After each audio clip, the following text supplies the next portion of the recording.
Bismillahirrahmanirrahim.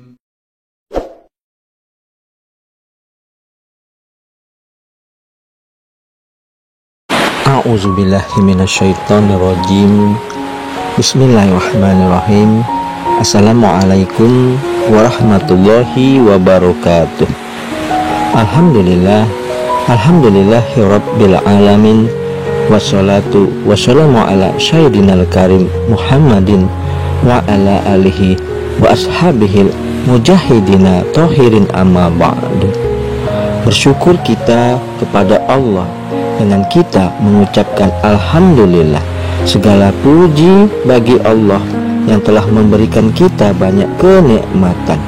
Di antaranya nikmat yang utama yaitu nikmat iman, nikmat Islam, nikmat sehat, dan yang tidak kalah pentingnya yaitu nikmat kesempatan dan waktu luang, sehingga kita masih dapat dipertemukan kembali di channel Cahaya Al-Qud ini yang insya Allah selalu membahas hal-hal yang bermanfaat dari dunia sampai akhirat. Sholawat dan salam tetaplah kita limpah curahkan kepada junjungan kita Nabi besar Muhammad Sallallahu Alaihi Wasallam dengan kita mengucapkan Allahumma sholli ala sayyidina Muhammad wa ala ali sayyidina Muhammad. Insya Allah dengan kita senantiasa bersolawat kepada Rasulullah, kita akan mendapatkan syafaatnya, pertolongannya, baik di dunia dan kelak di akhirat. Amin ya rabbal alamin. Saudara-saudariku, para pemirsa channel Cahaya Al-Qud dimanapun Anda sekalian berada, saya doakan insya Allah semua Anda dalam keadaan sehat walafiat, selalu dalam keberkahan, selalu dalam limpahan rezeki yang berkepanjangan, selalu dalam lindungan Allah, selalu dalam kemuliaan dan kejayaan baik di dunia dan kelak di akhirat. Amin amin ya rabbal alamin. Saudara-saudariku yang mungkin pada saat ini ada di antara saudara-saudariku yang sedang menghadapi suatu masalah, saya doakan insya Allah semua masalah-masalah yang Anda hadapi akan segera diangkat oleh Allah Subhanahu wa Ta'ala, diselesaikan oleh Allah Subhanahu wa Ta'ala, dan diberikan jalan keluar yang terbaik dari Allah Subhanahu wa Ta'ala. Amin amin ya rabbal alamin. Saudara-saudariku, para pemirsa channel Cahaya Al-Qud yang dimuliakan Allah, pada perjumpaan kita kali ini kita akan membahas mengenai tahajud itu memang dahsyat. Bantuan itu datang setelah sholat tahajud. Saudara-saudariku yang dimuliakan Allah, ada sebuah kisah yang dialami dari pemilik Yayasan Islam Gratis. Kisah ini bermula ketika sore menjelang maghrib beberapa hari yang lalu. Istriku terlihat resah, beberapa kali mondar-mandir dari dapur ke ruang tamu. Raut wajahnya tampak kalut. Karena penasaran, saya pun bertanya kepadanya, "Ada apa toh Umi? Dari tadi kok terlihat bingung?" "Anu Abi, beras di dapur sudah habis. Bingung besok nggak ada yang dimasak," jawabnya sambil menunjukkan karung beras yang sudah kosong melompong. Kekhawatiran istriku bisa dimaklumi. Pasalnya jika besok tidak ada beras yang dimasak, maka 13 anak yayasan yang kami asuh terancam bakal tidak makan. Itu berarti mereka akan berangkat sekolah dengan perut kosong. Umi tenang saja ya. Meski beras sudah tidak ada, tapi kita masih punya satu malam untuk sholat tahajud dan meminta kepada Allah. Kataku menenangkan dengan penuh keyakinan. Iya Abi, Umi yakin. Semoga saja Allah yang maha pemberi rezeki berkenan membantu kita.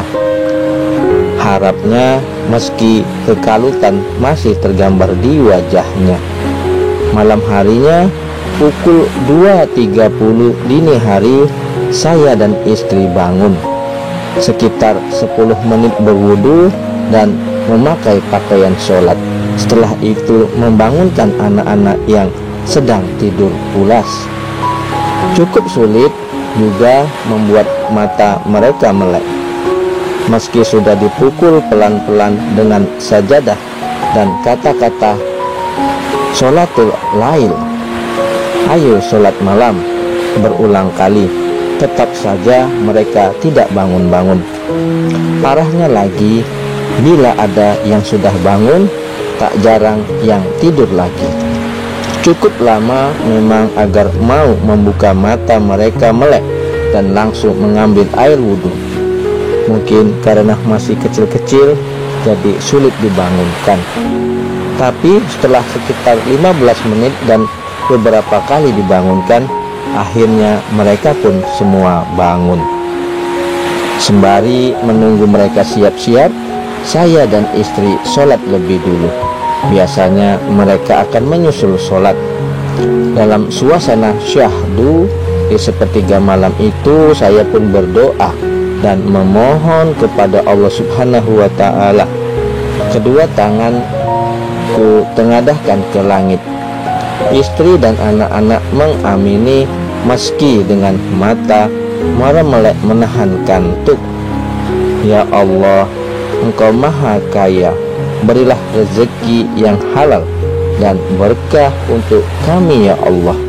Kami tidak memiliki apa-apa kecuali dari-Mu. Jika ia ada di langit, turunkanlah. Jika di bumi, keluarkanlah. Jika kotor, sucikanlah. Terdengar suara amin para santri. Air mataku meleleh. Subhanallah. Pagi sekitar pukul 10, tiba-tiba datang seorang perempuan membawa 4 karung beras. Entah tahu dari mana, tapi kata perempuan itu, ia sengaja mencari yayasan di daerah itu. Yayasan kecil kami terletak jauh di dalam gang, tapi banyak orang tahu. Selain itu, di sekitar juga banyak yayasan lain yang jauh lebih besar dan terkenal. Saya yakin ia dikirim oleh Allah, dan saya yakin itu jawaban atas doa anak-anak yayasan semalam. Subhanallah, ternyata betul ya Abi. Allah pagi ini buktikan janjinya, kata istri setelah mengantar dermawan itu pulang. Sejak itu saya dan istri makin yakin kekuatan sholat tahajud. Sholat malam bisa menjadi senjata mengundang pertolongan Allah setiap saat dan dalam kondisi apapun.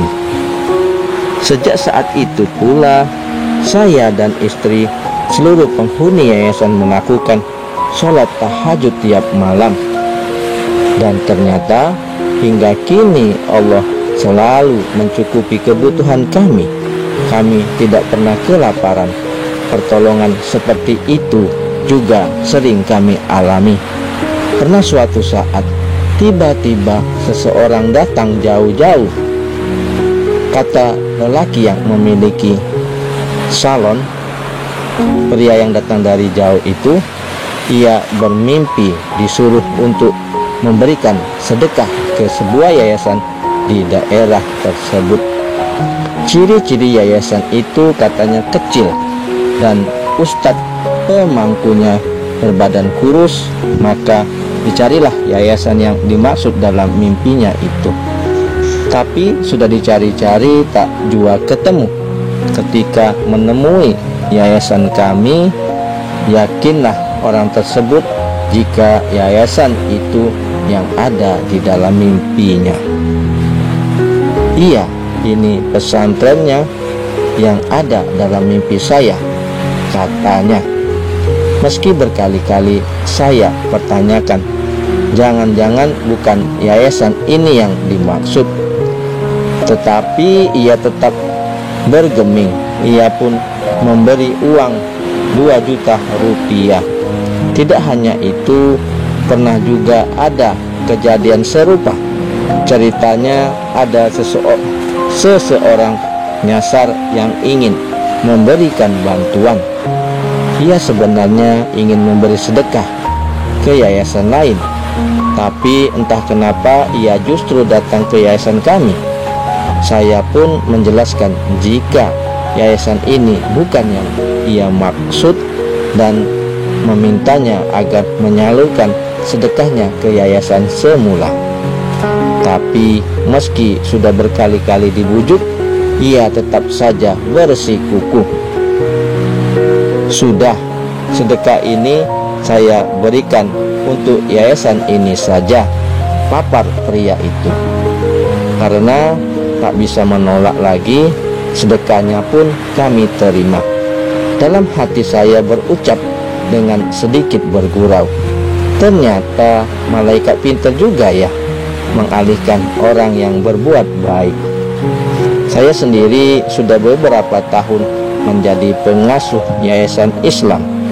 Yayasan itu belum terlalu besar, gedungnya saja masih milik orang lain, hanya disuruh menempati saja.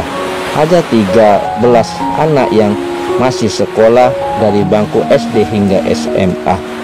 Seperti yayasan pada umumnya, pembiayaan gratis dan berasal dari umat Islam. Tapi kendati demikian, saya tak pernah khawatir Allah telantarkan kami. Karena itu, agar Allah tak pernah sepi menolong, maka tiap malam kami harus sering meminta dan menagih janjinya dalam sholat tahajud. Nah, saudara-saudariku yang dimuliakan, yang dirahmati dan tentunya dicintai oleh Allah Subhanahu wa Ta'ala, itulah tadi kisah nyata dari seseorang pemilik yayasan Islam gratis yang dialaminya. Maka saudara-saudaraku yang dimuliakan dan dirahmati Allah, tahajud itu memang dahsyat. Maka jangan kita meninggalkan sholat tahajud. Kerjakanlah sholat tahajud dengan istiqomah. Walaupun tidak banyak rakaatnya, 2 rakaat, yang penting istiqomah. Nah, saudara-saudariku yang dimuliakan Allah, yang penting dalam kita beribadah hanyalah mengharap ridho dari Allah Subhanahu wa Ta'ala. Mudah-mudahan apa yang kita bahas kali ini mengenai kisah pemilik yayasan Islam gratis akan menjadi motivasi dalam diri kita agar kita senantiasa melaksanakan sholat tahajud. Insya Allah semua hajat kita akan dikabulkan oleh Allah Subhanahu wa Ta'ala. Adapun yang benarnya dari Allah, yang salah adalah kesilafan dari diri saya pribadi. Kepada Allah saya mohon ampun. Subhanakallahumma wa bihamdika asyhadu alla ilaha illa anta astaghfiruka wa atubu ilaih. Sampai jumpa di video-video berikutnya yang insya Allah selalu membahas hal-hal yang bermanfaat dari dunia sampai akhirat. Wassalamualaikum warahmatullahi wabarakatuh.